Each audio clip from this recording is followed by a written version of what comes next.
me today. This is an extraordinary treat.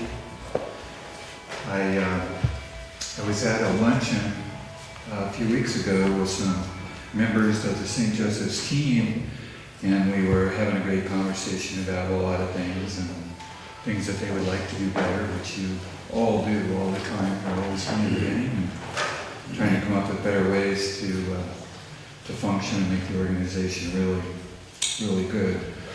So I have to say I was a little taken back at the end of the conversation.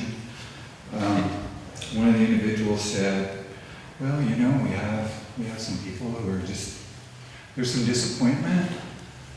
There's people who would like to do better, I think, but they're just going through a really difficult time. All the changes with St. Joseph's now, and there are many, as you all know better than me. I've been a patient now for about 2 years and still am as of today. And so I've followed a lot of those changes and I've learned so very much. But still, I was taken back because that was not my experience.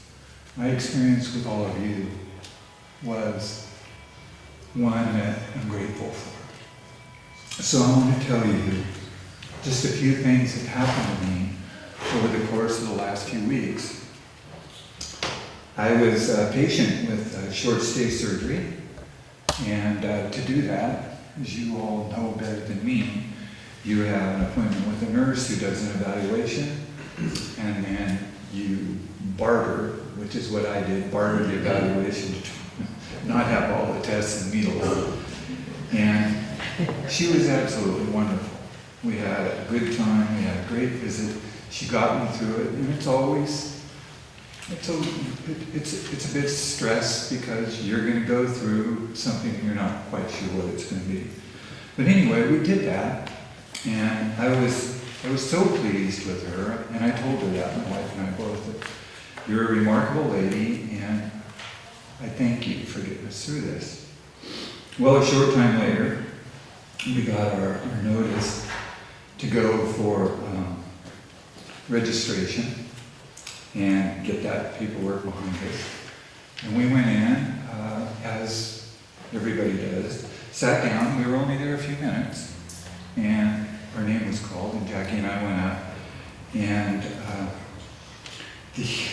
the lady that was taking care of us said, well, you know, we need your cards. And of course we were already saying, you know, we've had these cards out like 500 times. So we were teasing her about, you know, these cards are always out, the insurance cards are always out. And she just laughed and said, I know, it's what we have to do, and I apologize for it. She was apologetic, she was sweet, and she was absolutely wonderful. And I want to just get a really brief background. I am used to complaints. This church was in my very supervisorial district. I had 27,000 bosses. And I know complaints. And I know how to sort through them, and I know how to hopefully get things fixed for people that we can get fixed. And some, we just make every effort we can. We can't get it the way they want it, but we do our very best. So in these first two instances, that's what happened. So third, we went back and sat down, and the volunteer who was doing the scheduling walked over to us and said, there's going to be a slight delay. Surgery was delayed for this reason or whatever it was, but we'll get you over there really soon. Which was the extra mile, again, really nice, just to let us know that it was going to take a little longer than we anticipated because we were already nervous, we were already a little bit stressed out over the whole thing. And he was kind enough to do that, and I thought that was quite wonderful too. So then we went on in a short stay, and for me, I do observations all the time. I have to know what's going on around me. I've got the curtain pulled a little bit, and the traffic's going in and out, and who do I know, and what are they doing, and I'm listening very carefully to everything that goes on for hours. We were there for 14 hours. So we went through shifts and ultimately went upstairs too, which I'll tell you a little bit about. The people, as they traversed back and forth down the hallway, and there was a time when it was a bit chaotic, and George, I'm sure you all know, took the reins and very kindly said, folks, we're jammed up. We're going to open this, and we're going to get these people taken care of, and there will be no problems. Don't want you to worry about it. We got it all taken care of. That happened for the hours that I was in there, steadfastly. People were kind, they were polite to each other, they were polite to staff, and they just were absolutely wonderful. So the next thing that happened was I came back from surgery and I was not feeling well, and I was really ill. And so they brought me a little tummy packet thing, you better do this. And they gave me some medication, but it didn't work. And I was so embarrassed. I didn't want to get sick in front of everybody. And the nurse was so kind, so compassionate. She held it for me and she said, I don't want you to worry about this. This happens all the time. We'll help you through it. We'll get you, don't worry. Well, we can add some more medication here, but we're going to get you through this. So shortly after that, I was still ill. She left and she came back with some towels, some damp cool towels that she put on my wrists and on my forehead. And it was like this wave of peacefulness came over me, and the illness was gone. I was not sick to my tummy anymore.